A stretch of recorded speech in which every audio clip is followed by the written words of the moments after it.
Hi, and welcome to Getting Biblical, the show where I drink too much and talk about my favorite Bible stories. I am Matt Smith, your host, and thank you for joining us today. So for today's episode, this is our first annual here in 2018, our special edition, special occasion, whatever, the Halloween episode, right? It's Getting Scary Biblical. It's a working title, but it's dedicated to the creepier stories of the Bible that we can put together. I love Halloween so much. It's one of my favorite holidays. Growing up in a religious household, we did not celebrate Halloween because it was the devil's holiday and had no place in a religious household. But as I grew up and became an adult, I could make my own decisions. I realized that, at least for me, the holiday had nothing to do with demonic sacrifices or the occult or whatever bad things, praises to Satan, or whatever things that we might have been told growing up was what the holiday was all about. And rather, it's just a celebration of all the things that I like, being a nerd and being a creative, right? Halloween to me is just like a comic convention almost that is celebrated throughout the whole country, here in the United States.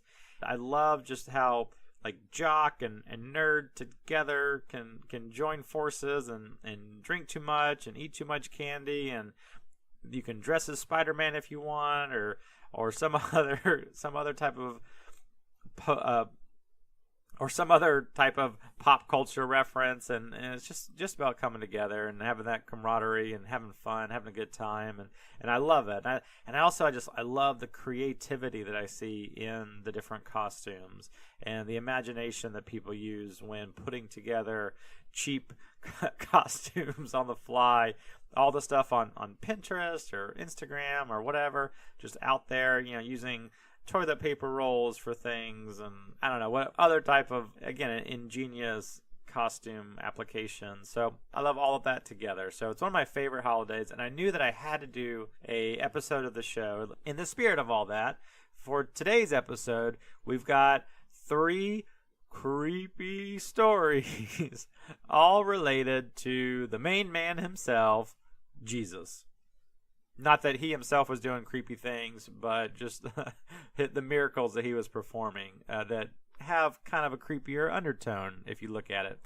It's a lot of fun to talk about. I actually had a little bit of difficulty really narrowing down what I wanted to talk about because there is a decent amount of creepy stuff in the Bible. We already talked about the ghost hand that appeared and wrote words on the wall, right? And there's a bunch of other stuff, and there's a lot of stuff in Revelations that's really whack, and I can't wait to talk about that later. And I don't know if that's going to be its own thing or a future Halloween episode or whatever, but today we're just sticking to Jesus. We're going to keep it simple. Ghosts, zombies, demon possession, and Jesus. So stick around for that. Before we do all that, let's talk about what I'm drinking tonight. In a lot of episodes, when I do the drinking portion, I figure out what it is that I want to drink. It's part of what gets me excited to do the show because I get to think about new bottles that I'm buying. And I do some research about, if it's from a distillery or whatever, or a brewery, or where they're from, and some history on it. It's fun research for me to do if I don't just know it already. So for tonight's episode, I had a thing in mind. I had something I was going to do, some stuff I had researched, and that was totally my plan. However, I am on now the cusp of a 4-day long weekend to go do Halloween stuff. We're doing Universal Studios Halloween Horror Nights for tomorrow, and then Halloween stuff for the rest of the weekend. So here I am on the evening before a longer holiday, and on the way home from work, I decided that I did not want to come home and be good and eat my diet food, and thought I would splurge a little bit. Calorie speaking, and I went by one of my favorite taco joints, and then afterwards went to the nearby grocery store and went down the beer and wine aisle to see if there was anything that really stood out, right? Or anything that jumped at me. And lo and behold, it did.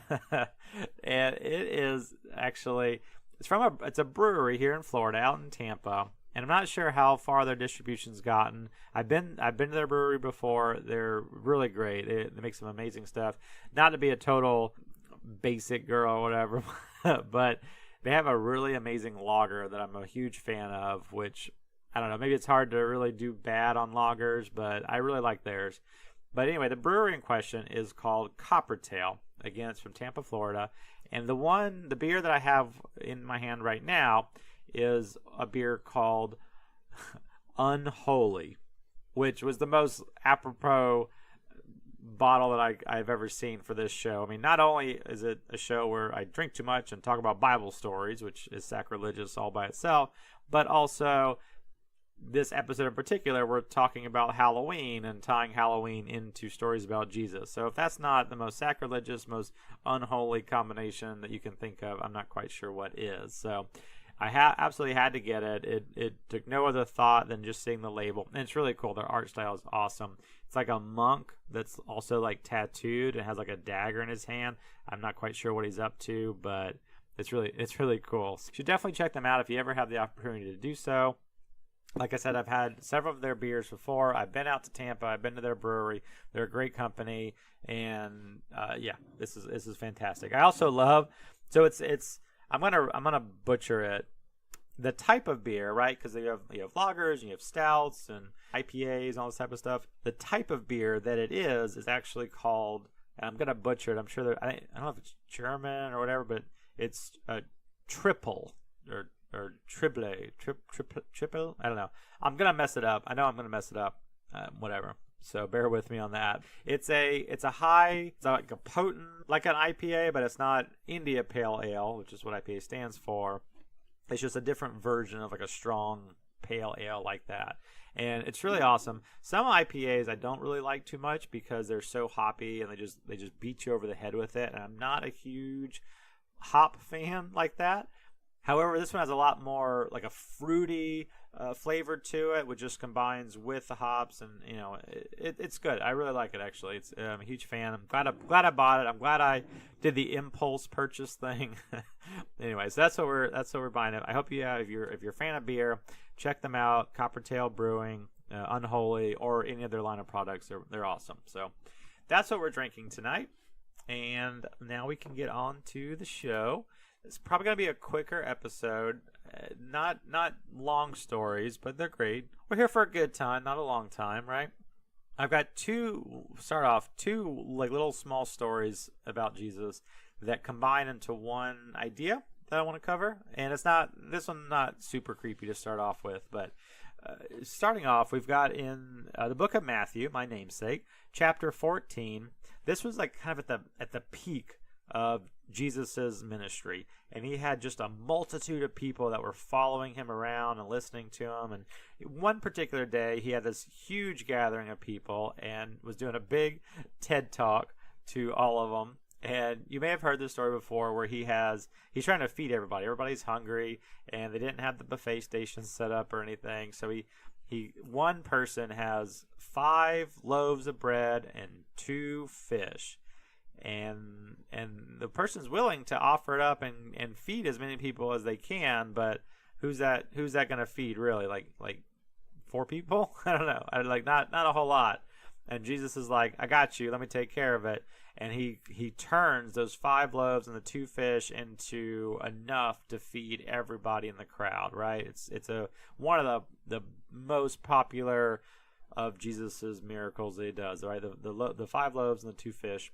Anyway, so after all that's happening, and while he's still feeding everyone that came to his TED Talk, he tells his disciples to go ahead and go on without him and go ahead and get in the boat, and he'll just catch up with them in the next town, or he'll catch up with them later. And so they all like ride out, onto the ocean. And later on that night, it's like midnight or something, and they're all sleeping on the boat. And one of them happens to like look up and look out over the water, and they see this pale figure walking across the water towards them. And he wakes up the other guys, and they start losing their shit. They're like, what's going on? Like there's a ghost out there walking on the water, and he's walking right toward us. Like the ghost is coming our way.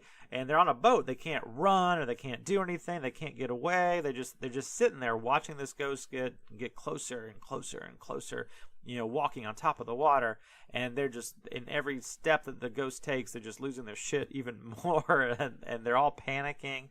And then out out from the water, out from the sea, they hear a voice like, hey, what's wrong, guys? What's happening? It's me, your boy Jesus. And they're all like relieved, like big old sigh of relief, and they're like, oh, Jesus, it's just you. We thought you were a ghost. He's like, I'm not a ghost. I'm Jesus. I'm right here. Like, you know me. And he like reaches out and he gets one of them. We might talk about the story later, so I'm being very brief on a lot of this, but he gets one of them to come out and like on the water, and he has like a whole like, let me test your faith moment. Like, are you able to walk on the water too with me, and that type of thing. But we'll kind of end it there. So that's like part one of the ghost stuff, right? And then part two is later on in Luke chapter 24, right after Jesus' crucifixion, right? The whole Easter Sunday thing. And then he rises from the dead. And he's going around, he's visiting a bunch of different people, either like new people that might be believers, and then like a lot of like his older disciples and stuff. He's revisiting them, and he just apparently after he came back from the dead, he got, I'm not making this up, like he got like the ability to teleport and do stuff. Like there's so many stories of him just like, they'd be like a gathering, a group of people that were all talking like, it really sucks that Jesus died, right? Yeah, that sucks, man. Like whatever. And then like boom, out of like they're in like a locked room, right? Like they're in there, they're behind locked doors, and just boom, Jesus just appears in the middle of them. He's like, hey, I'm here. Don't worry. Like it's cool. Like I'm Jesus. It's fine. And that was happening often, and there's in this one, Luke chapter 24, he's there, and he's got some of his most hardcore disciples are there, and they're saying the same stuff, right? We really miss Jesus. It really sucks that he died. So, and there's people out here lying that he's walking around and visiting them and stuff like that, and they're like, that's blasphemous. You can't be doing that. And they're just going all whatever, and out of nowhere, boom, Jesus just appears right in the middle of them. He's like, hey. And they all start freaking out, and they get super scared. Like, oh my God, it's a ghost, it's a ghost. And they just start scrambling and everything. And Jesus is just like, what is your deal? Why are you even like this? Like, what's your problem? He says, look, feel my hands, feel my feet. They are real skin and bone. A ghost does not have skin and bones like this, see?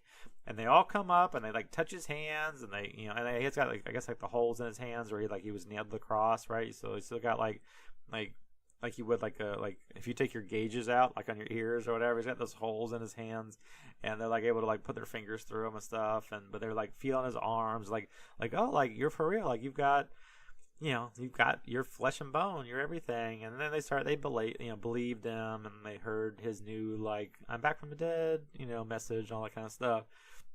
And that's about the end of the story as far as I want to talk about it right now. And the reason I'm bringing both of these up and putting them together is, and I'm probably reaching way far into this and and everything, but it's interesting to me that now twice his best friends in the world, his entourage, when they saw him, they thought he was a ghost, and both times he said he went out of his way to give them evidence and proof that he was not a ghost, and that he was in fact himself bone and flesh Jesus, which is fine, it's good and everything. And again, I'm reading way too much into it, but none of these times did he say, y'all are dumb, ghosts don't exist. Right? Like I think it's to me it's a neat point of interest, because he's not like why would you think I'm a ghost? Ghosts aren't a thing. No, he says, why do you think I'm a ghost? I have flesh and bones, which ghosts do not have. Very, very interesting to me. Like, do ghosts exist in the Bible? Is that a thing that Jesus knew about and was, had no problem like understanding that they believe? But he was just mad that they thought that he was one of them, right? He's like, I know I need a tan, but can you please cut out the calling me a ghost thing? Like, it's kind of rude. Like, here's my flesh and bones. Like, just very interesting. Very interesting. We may or may not get to another ghost story later on down the road. Please like and subscribe to hear more later. But it's interesting that Jesus just, his approach was that specifically. So anyway, let's move on. That was kind of like bit one that I wanted to cover. And on part 2 here, in the same time frame, I think this is huge. We're going back to Matthew chapter 27, and this is interesting. And if you don't know, the books of Matthew, Mark, Luke, and John in the New Testament all tell the story of Jesus, but from like slightly different perspectives, right? Namely, each of the authors, Matthew, Mark, Luke, and John. So as you can imagine, some of them tell slightly different details than the others, right? Based on what their perspectives were, and what they thought was important to talk about, and what they saw themselves, and all that. But in the story of Matthew, in particular, right when Jesus dies on the cross, Matthew goes into a long list of all the crazy things that happened in that moment, not world shattering, I guess. That's a little bit too much hyperbole, but massive things that happen. And like verse 50, so what am I was in Matthew chapter 27, like verse 50, Jesus on the cross, Jesus cries out with a loud voice and yields up his spirit, right? He gives up the ghost. And we haven't gotten to it yet, so a little bit of a foreshadowing for the show, but in the temple in Jerusalem, there was this area in the temple called the Holy of Holies. It was covered by this really thick, massive, just awesome, badass, which those are weird adjectives to use for that, but a curtain, just a thick, awesome, huge curtain that separated everyone from the Holy of Holies.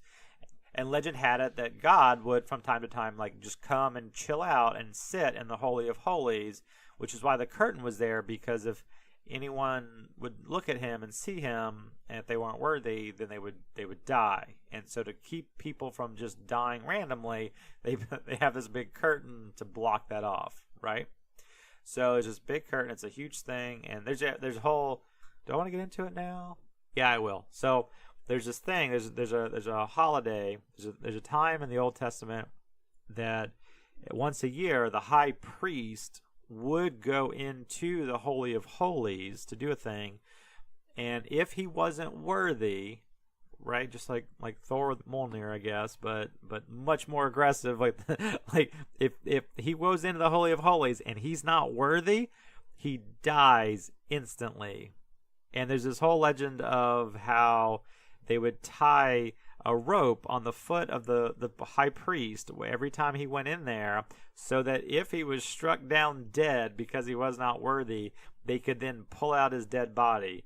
Otherwise, you just have this like stupid domino effect of like, oh, the high priest goes in there, the Holy of Holies, and he's not worthy and he dies. And then some other guy goes in to like drag the dead body out, but he's not worthy, so he dies. And you just got like piles of dead bodies just lining up here in the Holy of Holies, which is just counterintuitive to the name Holy of Holies, right? It's more like a garbage dump. Like, you can't have these things happening. So there's a whole process to circumvent that. And anyway, blah, blah, blah. That's how important this place was, the Holy of Holies. But when Jesus died on the cross, that curtain, that huge curtain that separated the Holy of Holies from everybody else, this is not a curtain that should be blowing in the wind or doing, it doesn't accidentally like fly open like it's a massive thing.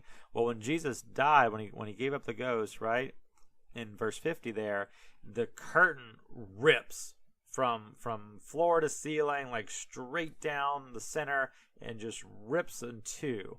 And there's some symbolism there that I could get into later, but we're not talking about that right now. It's actually pretty badass. It's pretty awesome, but whatever, like a little tiptoe into it. This whole idea that with Jesus is dying on the cross for people's sins, like now everyone is now capable of being worthy, and the Holy of Holies is open to everybody, and there's not this separation and blah blah blah. So it's really cool though. So anyway, when Jesus dies, this massive curtain rips in two, which is the first time it's ever happened, and it says there were earthquakes and there were rocks that split in two, like the earth itself was trembling and shaking and moving and everything because Jesus died. And one of the not talked about much parts was that while the earth was having earthquakes and moving and shaking, tombs, these graves of older, long dead prophets of God, all rose from the dead, crawled out and walked out, whatever, from their tombs and of their graves, and just all banded together and just walked into their nearest city. And there's a whole thing where like the guards who like watched Jesus die, they felt the earthquake and everything, and they go, truly this was the Son of God. It's just powerful stuff. But getting back to it, like dead prophets, and they don't name them, but I feel like we're going to talk about them, or if we haven't already talked about them in the past, ones that have come and gone from like the Old Testament and stuff like that, these old prophets, they all rose up from the dead and just walked into the city and were hanging out. And I don't quite know exactly what they were doing. I can only assume they were just telling people about this awesome thing about like Jesus is coming back from the dead now. Like, you just wait, like he's dead now. That's what like they didn't rise when he came back from the dead. They rose up from the dead when Jesus died, right? So like in preparation of him coming back from the dead, these like prophet zombies started walking out into the city and everything. It's crazy to me. Like, I wish there was more. I wish Matthew wasn't the only one that mentioned it. Like, it was more information in there. Like, did they smell? Were they bad? Did they get their flesh back? Were they all nasty? Were they clean shaven? Like what? Well, they probably weren't. They're all like Jews, and that's kind of like a no. But like, they had awesome beards. But like, I don't know. Like, what's the story here? Like, there's just this like mass uprising of zombie prophets when Jesus died. I think it's amazing. I think it's a great story. Like, it's just maybe not cool or whatever as like tying foxes together or the assassins or things that we've talked about in the past, but just the whole idea that when Jesus died, like, he just raised up a bunch of zombies, which it never talks about them ever again. Like, where did they go? Like, what did they do? Like, what happened with them? Like, I don't know. It's super interesting. All right. So the final story that we're going to tell to get into the Halloween mood actually takes place in a cemetery, right? In a graveyard. This passage, man. So remember how I just said that of the four Gospels, they all tell slightly different details, of Jesus's life and works and stuff like that. Well, this story actually appears in 3 of the 4 books. So if there was any doubt that this was a thing or that this happened, 3 out of 4 Gospels approve this story. Like, it is mentioned in 3 out of the 4 of them, which is a pretty big deal. Like, I'm not discrediting any of the other ones if they only appear in one of them or whatever. Like I love all of them. They all have value. They're all great. But this one, 3 out of 4 of the Gospels are about it, right? They all talk it. So I think that's pretty great. So let me set the stage a little bit. So Jesus and the disciples, this is pre-crucifixion, whatever. This was out when he was doing ministry and stuff. And he and his disciples were out at sea, and they were on a boat, and they were coming up to the country of Gadarenes, or Gadarenes, whatever it's called.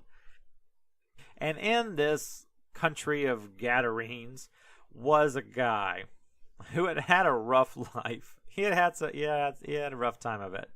He apparently was demon possessed, but not just by any like run of the mill, like your normal like Monday through Friday demon possession here.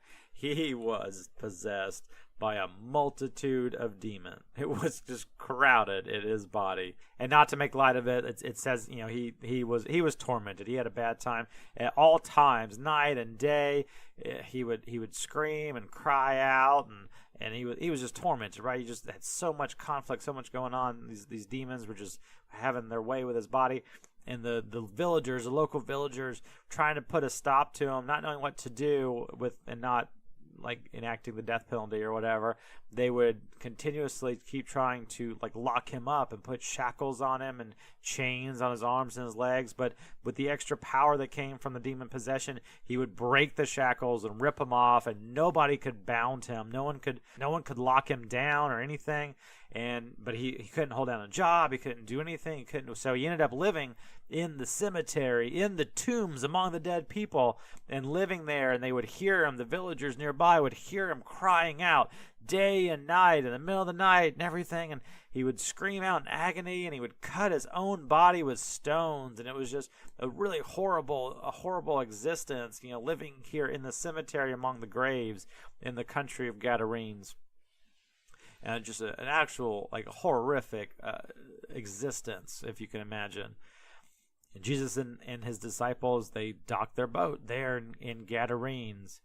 And the man, when he saw Jesus from afar, this possessed man, this demon-possessed man, possessed by the multitude of demons, runs up to Jesus and bows down. He runs out of the tombs that he was living in and comes up to Jesus and bows down. And then he says with a loud voice, here's where it gets interesting. He yells out with a loud voice, as he's bowing down to Jesus, "What have we done to you, Jesus, Son of the Most High God? Please, please don't torment me." Which is such a weird thing, to say. That's one thing that Jesus is not known for, is tormenting people, right? That's not usually his MO. But this guy is like, please, please not. And Jesus immediately says, "Come out of the man, you demon spirit. What is your name?" And they say together in a collective voice. I can only imagine how the audio, like 1,000 different voices overlapped or whatever. We are Venom or whatever type thing, I guess. But this says, "My name is Legion, for we are many." And the legion begged Jesus that he would not send them away. And that's a very interesting verse, because there are some theories out there that when he cast out a demon, he was actually able to just send them straight. If he cast you out, if you were demon possessed and he cast out the demon, Jesus had the ability to just banish to the shadow realm. He just banish that demon straight to hell, just straight go drop in the fiery pit, whatever, just boom, you're done. Do not pass go, do not collect $200, just you are banished. So Legion is here begging him, please don't banish us, please don't send us away. And it says, on the mountainside nearby, there was a great herd of pigs that were all feeding. And all the demons, Legion, begged Jesus and said, "Please send us into the pigs that we may enter into them." Because I guess demons can't just float around and do nothing. They have to be in something, I guess. I don't know. And they said, "Send us into the pigs. If you're going to cast us out of this man, just send us into the pigs." And Jesus gave permission. He said, "Fine, go into the pigs. They're not kosher anyway. Who cares?" So he sends the legion of demons into the pigs, and they do. The demons fly out of the man, and they spiral out, and they go and they enter the pigs, and the herd of 2,000 pigs rush down the steep bank of the mountainside and fall into the sea and drown. And those men that were herding the pigs fled. And they told the story in the city and in the country. And all the people that heard the story, they came to see what had happened. They came to Jesus, and they saw the man who had been possessed and had been shackled and had been tried to be restrained and everything, and saw that he was now sitting, clothed and in his right mind. Even this man who had previously had the legion of demons inside of him. And all the people believed and were afraid. And that's the end of the story. That's about it. A bunch of pigs died, which sucks to be a pig at that point. But they saved a man who had lived in a cemetery a lot of his life and cut himself daily and stuff. And it's, I don't know. It has a kind of decent happy ending or whatever, at least for the guy. And the demons themselves didn't get banished to hell. So there you boys go. Good for you. Whatever. Anyway, so that's the story of the time that Jesus cast out the demons from the guy that lived in the graveyard, and cast out the demons into some pigs, and they all jumped in the ocean and died. But that's our Halloween episode. That's where we're going to end it. That's all I got for you today. Some pseudo ideas, some little bit creepy stories, actually some nice stuff. Either way, that's all we have for today. That's the end of our Halloween episode. I know it's pretty quick. We ran through some stuff pretty quickly here. I hope that you guys all have a great Halloween and a great rest of your week, and thank you again for listening. If you like it at all, please again also like, share, and like, and all those fun things. And I think I'm just gonna wrap it up now. So happy Halloween. Be spooky. Be safe, right? But have fun. Have a great time. Have an awesome day. Cheers.